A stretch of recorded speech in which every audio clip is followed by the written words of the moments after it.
David Hill, I'm the executive pastor, and I'm just delighted to be able to share the message with you today. But who was here last week for Easter? Come on, how many people were here? How many of you guys enjoyed that last week? That's pretty awesome, wasn't it? You guys ready for some exciting news? So last Sunday, we actually set a new attendance record here at Family Life Church. Yeah, I know, it's exciting. So the previous record was 220, but you know how many people we had last weekend? You ready for this? 249 people. Come on, yeah, I love it. I know some people say, well, Pastor David, why is it that you care about statistics? Why are you counting? And the truth is that every single number, every single person that we count, that represents the soul of somebody that God has the ability to touch their lives. So that's why we get excited about the church growing. That's why we get excited about reaching new people, because we want to see God change people's lives. Amen?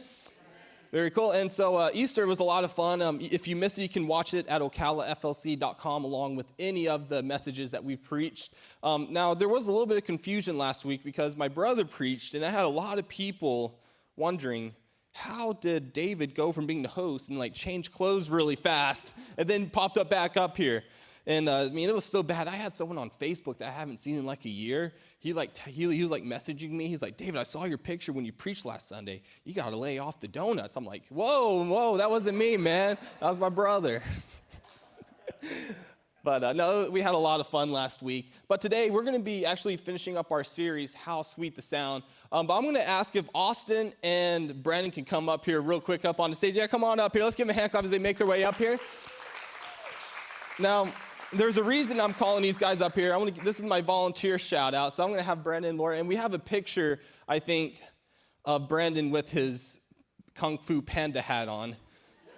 Yeah, come on up here, man. Yeah, come over here. Yeah, right here in the front. So the reason I want to give them a shout out is because when you came in this morning, you probably saw there's a playground with a sunshade system, right? And you probably saw those posts that are holding that sunshade system. Now, those posts, they're heavy. When I say they're heavy, we're talking about these are 6x6s, 20 feet long. We had to dig holes that were 6 feet deep in the ground in order just to get the kind of support we needed, plus bags of concrete on top of that. And we literally had people at Lowe's when we were picking up the timbers. We literally had people taking a picture of us trying to load these 20-foot poles that weigh 150 pounds apiece into this 10-foot trailer. I found out later I had a lot of haters who said we weren't going to be able to do this. But guess what? We proved them haters wrong. Come on. Yeah. But, as a Family Life Church, we love being a place for families to come. And so we put that playground out, but it's Florida. It's hot. We needed something like that. So if we're going to be a church for family, we need to have an environment for families. So I just want to thank these guys right here for their dedication to help us create that place for families. So we love you guys. And thank you for keeping it real, all right? And, yeah, I love it. We like to say those who serve get the best seat in the house. So if you have not had a chance to join our team, if you're ready to say, hey, put me in, coach, I'm ready to do my part, we have Connect Point tonight at 5 o'clock. We're going to feed you some pizza, and you can join the team. We have a tablet out in the lobby. You can sign up for Connect Point, or you can also do it from your phone at ocalaflc.com. But cool. So you guys ready to get into it? Let's do it, man. So we've had a lot of fun with this series, and the reason that we love this series so much is because music has so much power. I don't know about you, but music kind of takes me back to a place in history. Certain songs just make little things click, kind of like this song right here. Oh, yeah.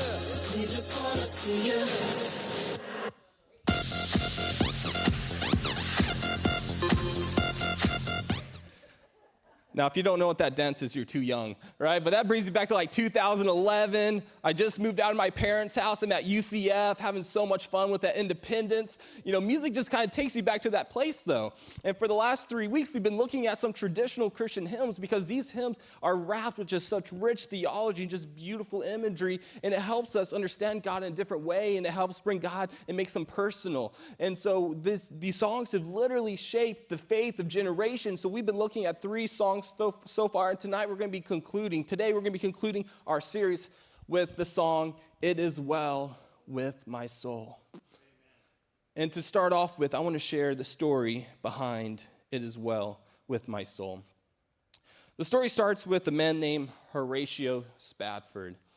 Now, Horatio was a man who lived in America during the 1800s, and he was a very successful businessman who lived in Chicago. And he loved Jesus. He had a great family. He ended up having 3 girls and 1 boy. But even though things seemed to be going great, life took a turn for the worst. In 1870, his 4-year-old boy got sick and passed away. And then to add salt to the wound, just a year later, Horatio lost much of his family fortune when the Great Chicago Fire came through. So within a span of a year, 2 major attacks on his life. The family decided they're going to go away, and they're going to go to England for a little bit to go visit this gospel meeting. And so they were all excited about that. But Horatio had to stay back because of an emergency at the workplace. So his family went ahead and said, well, we'll go, and Horatio, you just catch up with us when you're done here here in Chicago. So he said, that's fine, go. But tragically, the ship his family was on sunk at sea. He received a telegram from his wife with the words, "Saved alone, what shall I do?" In the span of just a couple years, he lost all of his kids and much of his fortune. Upon receiving that news, he immediately left Chicago to join his wife. And as he was crossing the ocean, the captain called him up onto the bow, and he pointed out into the sea, and he said, "Horatio, this is the place where the ship went down." Now, what would you do in that situation? You have 2 choices to make. Are you going to turn towards God or turn away from God? It was in that moment that Horatio struck the words to that famous song that's touched millions of people's lives, "It Is Well With My Soul," where he wrote, "When peace like a river attendeth my way, when sorrows like sea billows roll, whatever my lot, thou hast taught me to say," and this is the crazy part. It just doesn't make any sense how he can write this. It says, it is well with my soul. I don't know about you, but I don't think I could write a song praising God like in a moment like this. Like, I'd be writing songs that would fit into a country genre, right? You know, the song I would write would fit right along with the song where a guy talks about how his wife left him, his dog left him, and she took the truck with her, and how he misses the dog the most, right? You know, it's just like, man, I don't know how this guy could write such words. I'd be in such sorrow, such a place of confusion, and feel like God was so far away. But I think in our own lives, I think there's many times where we feel like God is far away. You know, maybe you had that 5-year plan you're looking so forward to working on, and all of a sudden you lose your job unexpectedly, and you're just thinking, God, why would you allow me to lose my job? Now, you know, I'm just struggling to get food on the table. You know, or maybe you had that dream marriage that you're so excited about, this is going to last a lifetime, then all of a sudden it turns sour on you, and you're like, God, why? You know, maybe you wake up and you look on your phone, you see there's another headline where there's another mass school shooting. Or you see there was a terrorist attack like the kind in Sri Lanka on Easter when people came to church to worship on Easter and 300 left dead. You know, we wonder, God, how can you allow for there to be such evil in the world? I mean, you're a good God. You have the power to stop this. Why would you allow this? You know, we feel like God's far away. You know, maybe your kid comes down with a disease and you're wondering, God, why would you allow this? Your loved one passes away and you're like, God, why? Or maybe sometimes you're that 4th grade kid on the front porch at your house, watching your dad and your older brother take your beloved but crazy family pet in the truck to take to the pound because of evil Miss Crawford next door. Gotta watch out for those Miss Crawfords. But yet, and so many times in our lives, we feel like God's far away. We ask that question, why? Then other times, I think we may even take it a step further where we don't just say, God, why? But we say, God, I hate you. You had the power to stop this. I hate you, God. Now, let me say this. If you've ever been in a place like that, I want you to know emotions are natural for humans. If you feel like that, and now you feel that God can accept you because you had those emotions towards God, let me say this. Jesus says there is no condemnation for those who are in Christ. So if you're here this morning, God has power over anything we've ever done. There is no condemnation. But those emotions are real. We're humans. That's how we were created. We were created to have emotions. So it's easy for us to get in places in life where we feel like God's far away, or maybe even we feel like God hates us. Well, let me say this. This morning you may be saying, I don't know if this message is for me. Maybe you're like Brittany and I where, we feel like life is actually going pretty great. Like, I don't feel like God's abandoned me. I don't feel like God hates me. But the truth is, sometime in your life, you're going to be going through some kind of valley where it feels like the world is stacked up against you. And even if it doesn't happen to you, there's a chance that maybe the person sitting next to you is feeling some kind of tragic emotions inside of their mind. Maybe they're even feeling suicidal thoughts. So even if this isn't for you today, it could be for you tomorrow. And even better yet, we can use today's message and help be God in someone else's life and point them to the life that has changed us. So there's something I think all of us can take from today. So what I want us to do, though, I want us to look at how we can be successful when we're going through those valleys, when it seems like the darkness of the world is surrounding us. So I want to look at right now this morning is I want to look at 3 truths that are going to give us hope when life is crushing you. 3 promises when life is crushing. Go ahead and look at your neighbor and tell them we got 3 things this morning. The first thing, everyone hold up, first promise right here. Number 1, God promises to be with you in your pain. God promises to be with you in your pain. I love the way that King David writes about this in Psalms 34, where he writes that the Lord is close to the brokenhearted and saves those, and I love the wording here, those who are crushed in spirit. You guys know what that feels like? When I think about someone being crushed in spirit, I think about sports, especially teams that go up against UCF in football. There's a good chance you're going to get so far behind, you're just going to get crushed in your spirit, where you're not even want to play that football game anymore. But I think there's times in our life where we feel like we're crushed in spirit. I think there's times, like I talked about earlier, maybe you had that dream marriage and you just see your marriage falling apart and you tell yourself, I want to make it work. And I've talked to people here at the church and they struggle and they talk about how much they want to make things work, but it seems like their spouse doesn't even want to try. They don't want to go to counseling. And so like they gave up and now you keep trying, but in your spirit, it just feels like your spirit's being crushed. Why keep working for that? We've talked to other people here at the church and people come in, they're just seeking help because with their parenting, they just have these kids that they want to see grow up. They want to see them be successful, but they're just having troubles. They don't know what to do. They don't know what to say. It seems like their kids are growing up and they're doing their own things, and it's just not how they planned it to go. You guys know what I'm talking about? You want to see your kids do this, but they're just going this way, and it breaks your heart. You don't want to see it, but we keep trying, but it seems like nothing works, and so we get crushed in our spirit, right? We get crushed in our soul, and we feel like, man, I can't keep doing this. How about addiction? How many times has there been people in our lives who it seems like they just can't break it? They try over and over and it becomes this cycle of, yes, I'm doing good for a couple days. I made it to a month. How awesome is this? And then you're right back where you started. Maybe that's you where you've been in that cycle and it's been years and why keep trying? We get crushed in our spirit.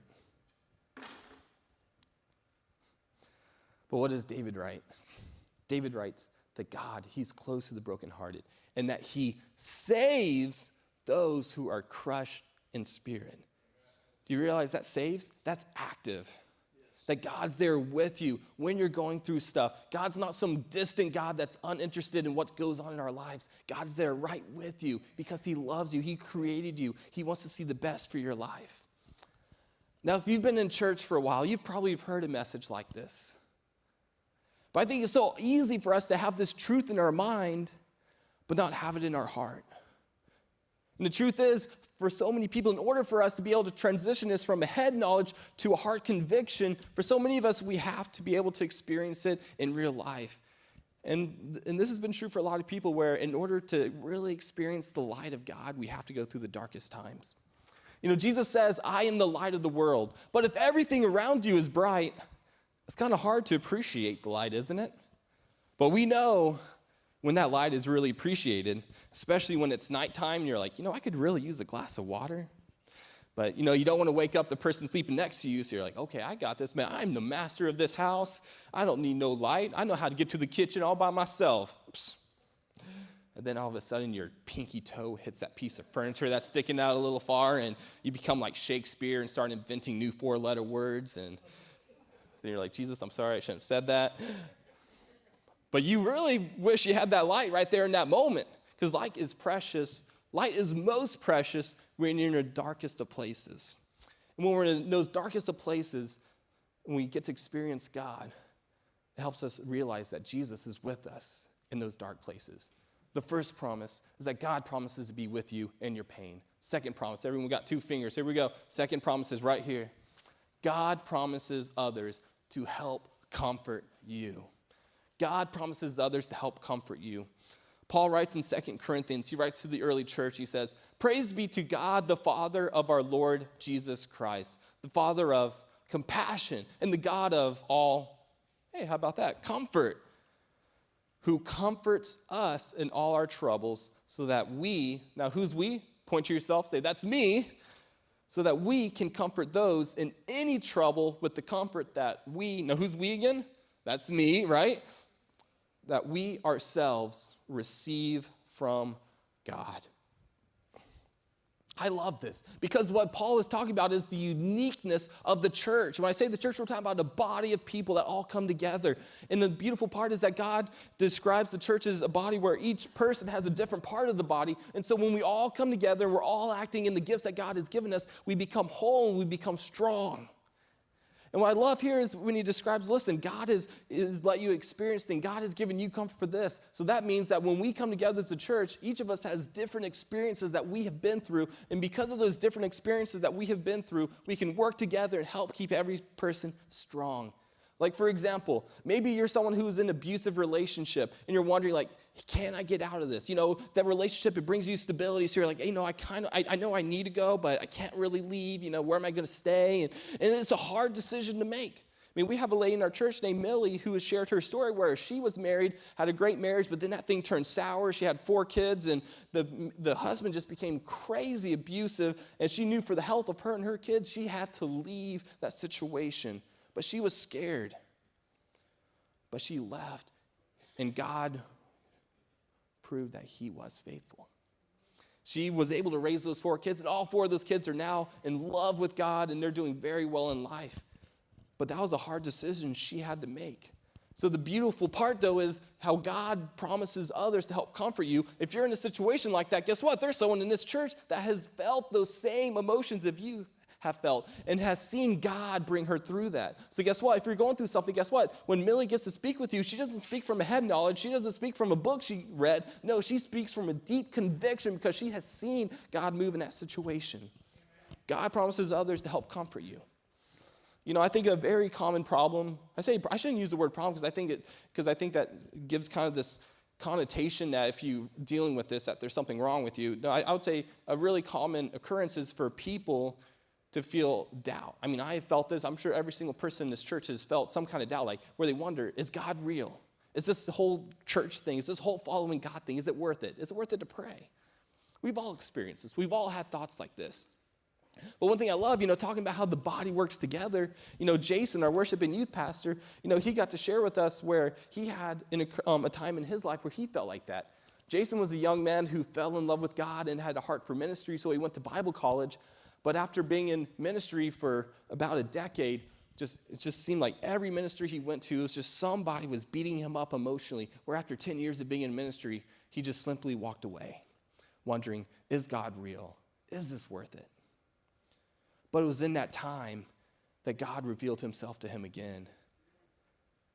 And Jason, after reading books, after listening to podcasts, he was able to have this deep conviction that God is real, that this whole thing is worth it. So guess what? If you're going through something like that, there's people in the church who have gone through the same situation as you who can help you walk through that valley that you're in. There's nothing new under the sun. There's nothing new under the sun. There's someone here who can help you get through whatever you're going through, and God promises to put other people in your life. And that's the beauty of life groups. That's why we push for everyone to be in a life group, because the life group keeps us strong. It helps connect us, because the truth is, it's kind of hard to connect with other people when you're in rows. So we like to say that circles are better than rows. So when you get in life groups, you get to know people on a deeper level than you would in rows. And so when you are going through something, guess what? You have those people in your life who can help you walk through those things, and who can celebrate the wins and comfort in the losses. That's why you say, get into a life group, get into a life group. And the truth is, God has given each of us a story. How are we using our story to help someone else? The first promise is that God promises to be with you in your pain. The second promise is that God promises others to help comfort you. The third promise, here's the last one this morning, and this is my favorite. God promises a better tomorrow. I'm going to ask if the band could come back up. In Revelation, the Apostle John got to get a preview of heaven. Man, what a treat, you know? The Apostle Paul has the opportunity to go to heaven, just observe what's going on. And he records his experiences with us in the book of Revelation. And this is what John writes. John writes that he, we're talking about God, will wipe every tear from their eyes. There will be no more death, or mourning, or crying. You know what that means? That means it doesn't matter what that person said to you. It doesn't matter if that person abandoned you. Those emotions that you feel, guess what? There is none of that in heaven. When we're with God, all of that is gone with. There is no more crying. There is no more tears. And I love this next part right here. It says, where he says, there will be no more pain. You know what that means? In heaven, there is no cancer. In heaven, there is no diabetes. In heaven, you know, those little your joints and your muscles, when they start aching and you wake up in the morning, you're like, oh man, I need a Tylenol. Guess what? In heaven, there isn't any of that. All things are new, man. You know, I love that. You know, think about the back pain. Anybody got some back pain up in here? I tell you, I got a 7-month-old pregnant wife. Wait, let me re-say that because it sounds like I got a 7-month-old pregnant. I got a wife who was 7 months pregnant. That sounds a lot more appropriate right there, man. I'll tell you, she's got this big old bowling ball on the front of her stomach, and man, every day it's like a different spot in her back, and it's just that back pain. But in heaven, there is no pain. There is no sadness. There's no tears. Those are things of this earth. You know, we live in a fallen world. That's how it is. But God promises, guess what? It doesn't matter what you are going through in this lifetime. There's a better tomorrow on the other end. What a beautiful hope that we have as believers. I want to share a story with you guys, and this is a lady in the church. Some of you guys know her. Her name's Carolyn, and I asked her if I could share the story with you this morning, and she agreed. And today we've been talking about kind of a hard subject. You know, we've been talking about, when life seems to be just going in the wrong direction, and when it seems like we're just going through these valleys and these seasons in our life where so much stuff just seems to be, ranked up, and it just seems like it's hard to get ahead in life. We don't see any way out. I want to share the story of Carolyn this morning, and this story, I think, really does a great job of summarizing the 3 points and the 3 promises we've been talking about this morning. Carolyn was born here in the area, and like so many people, she was raised in a broken family. Never really had an opportunity to go to church. She really got to go maybe just a few times, and that was just at Sunday school. So Carolyn was someone who kind of knew about God, but didn't know God. You guys know what I'm talking about? It's like you know about God, but you don't know God. But she grew up, and she got married and had 2 boys with her husband. Things seemed to get going pretty good, but the marriage ended up falling apart, and she ended up becoming a single mom with 2 boys. Her boys, they grew up, and things started to take a twist when her oldest son ended up getting on drugs and got involved with the wrong crowd in her neighborhood. And that boy, her oldest son, ended up getting with this other neighborhood boy and committing a crime. They were arrested, and part of a plea deal, Carolyn's oldest son pretty much ratted out the other boy. The other boy, he went to jail. But it wasn't too much longer until he was released. But when he came out of jail, he was just filled with hate. All he wanted was revenge. And so he thought up and planned evil that he could do to get back at Carolyn's oldest son. That boy in the neighborhood waited until Carolyn was home alone. He went to her house, broke in, assaulted her, raped her, tied her to a chair, and stabbed her multiple times, leaving her to die. You're talking about going through something that no person should ever have to go through. By the grace of God, she was able to untie herself and call 911, and now that guy's going to be living the rest of his life in prison. But even though it seems like she went through something that no person should ever have to go through, and really lived through something that should have brought so much gloom to her life that she could have maybe potentially never recovered. But something happened in her life just a few years before this incident that really changed the outcome of this scenario. What happened, Carolyn, just a few years before this happened, found Jesus and fell in love with the God of the universe. And what happened next was incredible. The situation that should have caused her to be down on herself for the rest of her life didn't hold her down, because she said that when she was in that darkest place, she felt that God was with her. She told me, she said, there was people in my life that helped me get through this. The most beautiful of all, when I was talking to her on the phone getting this message together, I was talking about God's promise for a better tomorrow. She just started tearing up. She goes, yes, that is so true. This is a picture of her with her granddaughter and her husband and her youngest son.